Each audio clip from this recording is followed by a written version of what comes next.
नमस्कार साथियों, लॉर्ड तिरुपति महाविद्यालय में आप सभी का स्वागत है। बीए पाठ प्रथम वर्ष में अपन हिंदी साहित्य के उद्भव और विकास के बारे में देख रहे थे। यानी हिंदी साहित्य का उद्भव विकास, हिंदी का इतिहास जो 3500 वर्ष पुराना हिंदी का इतिहास है। देखिए, अपन ने देखा था हिंदी का इतिहास अपने 3500 वर्ष पुराना था। और जो अपनी हिंदी भाषा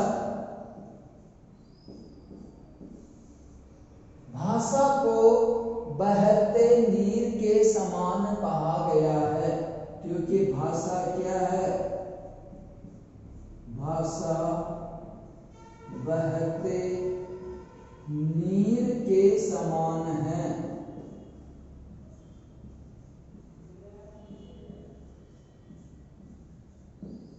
यानी भाषा को बहते नीर मन पानी,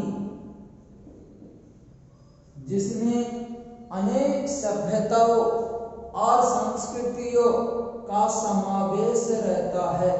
यानी भाषा को बहता हुआ नीर कहा गया है। यानी भाषा लोगों में आगे से आगे चलती रहती है। भाषा का रूप परिवर्तित होता रहता है, किंतु भाषा अपने तत्व, अपने गुण कभी नहीं भूलती है। अपन ने हिंदी साहित्य उद्भव विकास में भाषा के विविध रूप, हिंदी का विकास किस प्रकार हुआ, इसके बारे में जाना था। अपन ने सर्वप्रथम वैदिक संस्कृत के बारे में जाना था।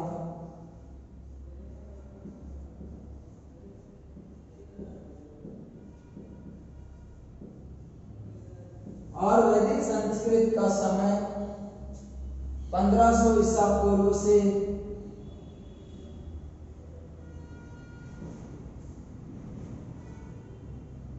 1000 ईसा पूर्व। यानी वैदिक संस्कृत का कालखंड अपन ने यह माना था। यानी इस समय भाषा का रूप संयोगात्मक था। भाषा में जो वर्ण थे, लघु वर्ण, दीर्घ वर्ण, वो वर्ण सीमित थे। जो अपनी मूल भाषा संस्कृत है, उनमें ली का प्रयोग चलता था। री का दीर्घ रूप प्रयोग में आता था। धीरे धीरे अपन ने देखा भाषा का विकास, भाषा आगे बढ़ी। इसके बाद लौकिक संस्कृत आई। इसमें अपन ने देखा चारों वेदों की रचना, पुराणों की रचना वैदिक संस्कृत काल में हुई थी। भाषा का रूप वैदिक था। नंबर 2, लौकिक संस्कृत अपन ने देखा। लौकिक यानी लोक लीलाओं पे आधारित। लौकिक से तात्पर्य लोक लीलाओं पे आधारित। लौकिक संस्कृत का कालखंड 1000 ईसा पूर्व से 500 ईसा पूर्व माना गया था। यानी इस समय भाषा संयोगात्मक से धीरे धीरे वियोगात्मक होने लग गई। भाषा में जो वर्णों की संख्या थी वो धीरे धीरे बढ़ने लग गई। ली का रूप ल में र उच्चारण में आने लग गया। री का छोटा रूप इस समय आने लग गया। और वैदिक संस्कृत यानी इस संस्कृत में जो व्याकरण थी, जो मूल वर्ण थे, वो मूल वर्ण इसमें भी है, किंतु कुछ लौकिक यानी और नए वर्णों का विकास होने लग गया। फिर इसके बाद भाषा का जो रूप चला वो था पाली।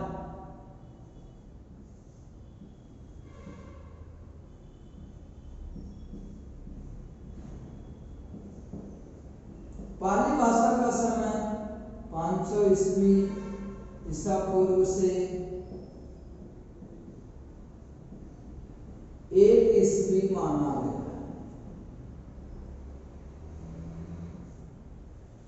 यानी अब धीरे धीरे भाषा में संयोगात्मकता से वियोगात्मकता, वियोगात्मकता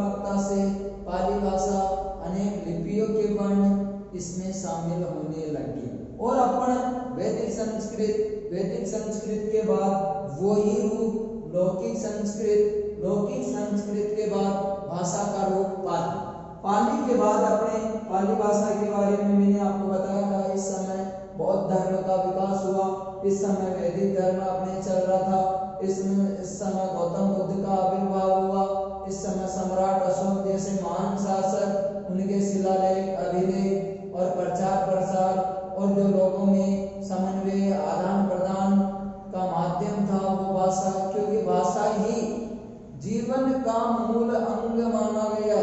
बिना भाषा के व्यक्ति गूंगा कहलाता समाज में। यदि ये भाषा का विकास नहीं होता तो भाषा के विकास के बिना व्यक्ति गूंगे के समान बन जाता। तो इस भाषा ने ही व्यक्ति को पशु से व्यक्ति बनाया, यानी पशुओं में और व्यक्तियों में जो भिन्नता है वो भिन्नता भाषा के कारण ही लोगों में आई। पाली के बाद भाषा का रूप चला प्राकृत।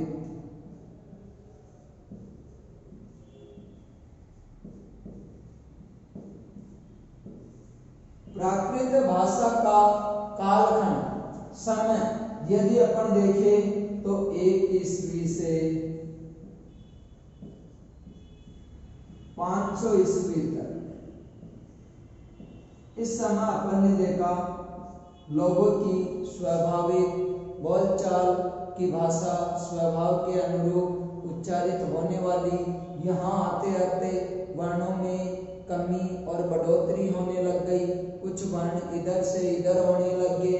और इस भाषा का संबंध जैन धर्म से अपन ने माना था, जो महावीर स्वामी के उपदेश सभी इसी भाषा में, जबकि त्रिपिटक बौद्ध धर्म के वो पाली भाषा में प्राप्त होते हैं।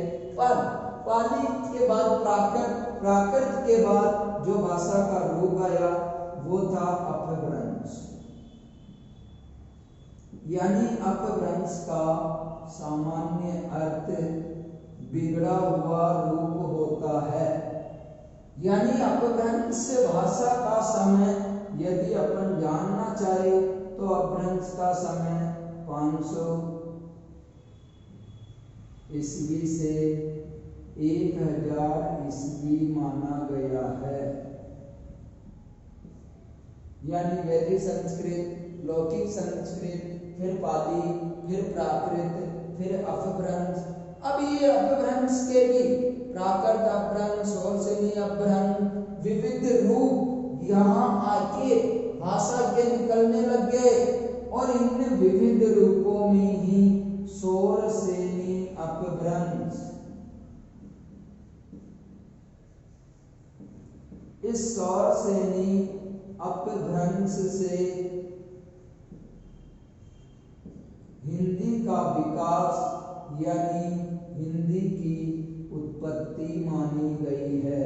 ये जो हिंदी अपनी भाषा है इसकी उत्पत्ति शोर सेनी अपभ्रंश से मानी गई। हिंदी का रूप यदा कदा बहुत समय पहले भी देखने को मिलता था। हिंदी को हिंदवी, हिंद आदि नामों से जाना जाता था। यानी स्वयं अमीर खुसरो ने भी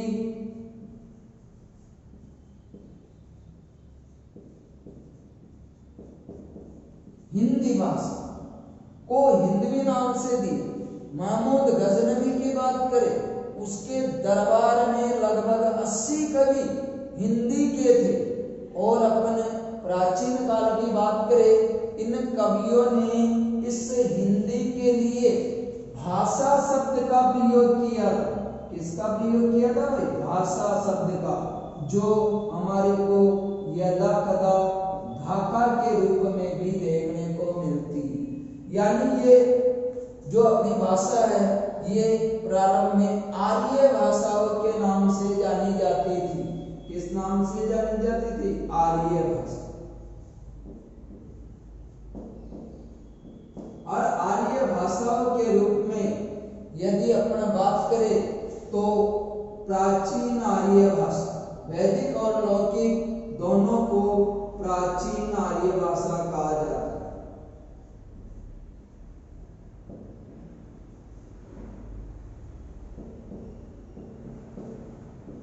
अब भाषा में अपन देखते हैं वैदिक संस्कृत। वैदिक संस्कृत, अब यहाँ अपन ये नहीं कह सकते कि सर वैदिक संस्कृत जो वर्तमान में हिंदी है क्या वो रूप यहाँ मिलेगा? बिल्कुल मिलेगा। कैसे? वैदिक संस्कृत से लौकिक संस्कृत आई, तो वैदिक संस्कृत के अंश लौकिक संस्कृत में देखने को मिलते हैं। उसी प्रकार जिस प्रकार अपन वंशानुगत देखते हैं, दादा के गुण पिता में, पिता के गुण पुत्र में, पुत्र के गुण पौत्र में, बेटे में, तो इस प्रकार ये गुण वैदिक संस्कृत के कुछ शब्द कहाँ आए? वैदिक संस्कृत यहाँ, किंतु इसमें लौकिक संस्कृत के कुछ शब्द और समाहित हो गए। यहाँ भी भाषा वही है, किंतु इसमें कुछ जो शब्द है, कुछ वर्ण है, वो लौकिक संस्कृत के आगे समाहित हो गए। लौकिक संस्कृत में वैदिक संस्कृत के वर्ण हैं, फिर धीरे धीरे यही लौकिक संस्कृत यहाँ आई। इस लौकिक संस्कृत के अंदर पाली भाषा के जब गुण, ये पाली भाषा के गुण इसमें मिल गए, तो ये लौकिक संस्कृत ही किस नाम से जानी गई? पाली भाषा।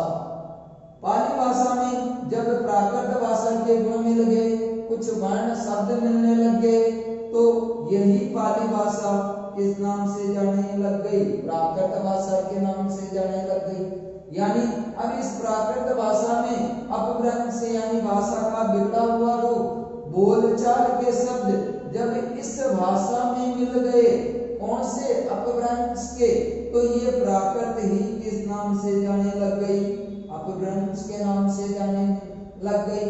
और इसी अपभ्रंश में जब स्वर श्रेणी अपभ्रंश के गुण इसमें मिले, तो यह इसके अलग अलग पार्टों में स्वर श्रेणी अपभ्रंश और स्वर श्रेणी अपभ्रंश से ही आगे आते आते अपने हिंदी भाषा के रूप में ये जाने लग गए। यानी हिंदी भाषा का धीरे धीरे विकास हुआ। इसीलिए हिंदी में अपन देखते हैं ए को उदासीन स्वर, चंद्र बिंदुओं को जो अपने हिंदी में ही प्रयोग में आता है, संस्कृत में प्रयोग में नहीं आता है, उसे विकसित स्वर कहते हैं। अब ये सारी भाषा, इन भाषाओं को प्राचीन काल में, मध्य काल में, आधुनिक काल में भाषा के विकास की बात करें तो प्राचीन आर्य भाषा के नाम से वैदिक और लौकिक को जाना जाता था। यानी वैदिक और लौकिक इन दोनों को प्राचीन आर्य भाषा।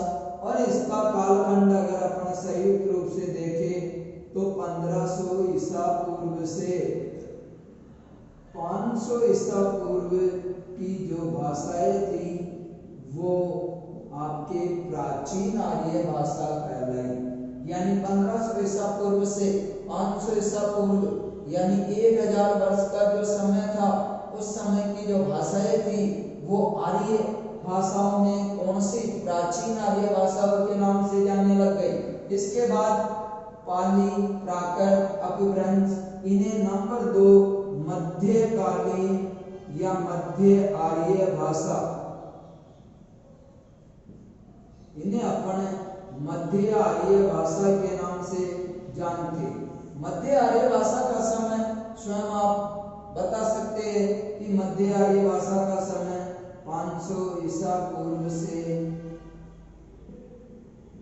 1000 ईस्वी तक है।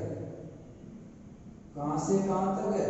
यानी मध्य आर्य भाषाओं में आपके पाली, प्राकृत और अपभ्रंश आ जाती है। अब इसके बाद जो भाषाओं का विकास हुआ, आधुनिक आर्य भाषा।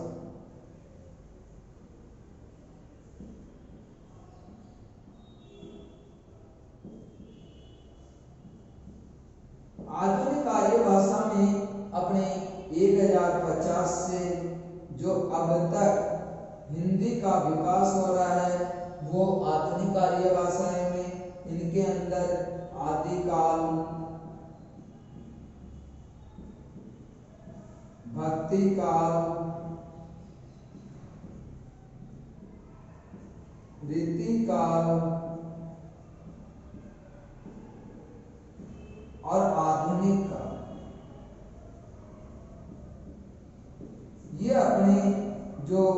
साहित्य इतिहास के 4 कालखंड है, ये अपने आधुनिक आर्य भाषाओं में आते, यानी प्राचीन आर्य भाषा, मध्यकालीन आर्य भाषा, आधुनिक आर्य भाषा।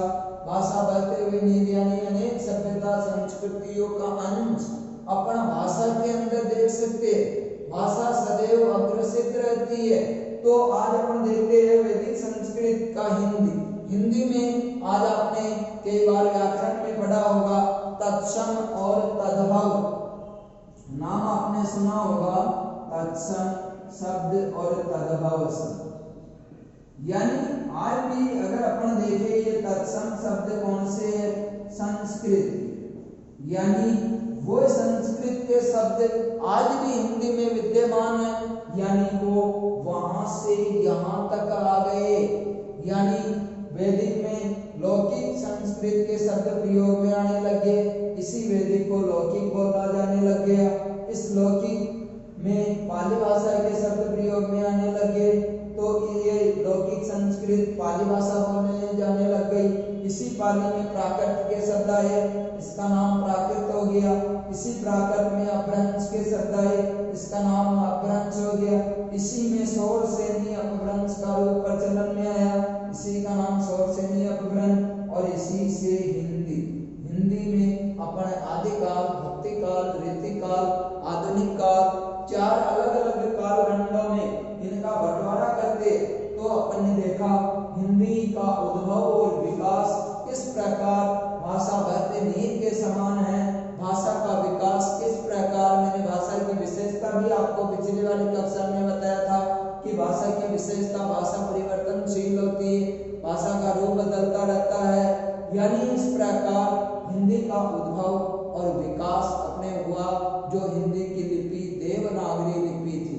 तो आज अपन ने हिंदी के उद्भव और विकास में जो ये अलग अलग अपने कालखंड थे, इन सभी कालखंडों के बारे में जाना। आज की कक्षा यहीं तक, धन्यवाद।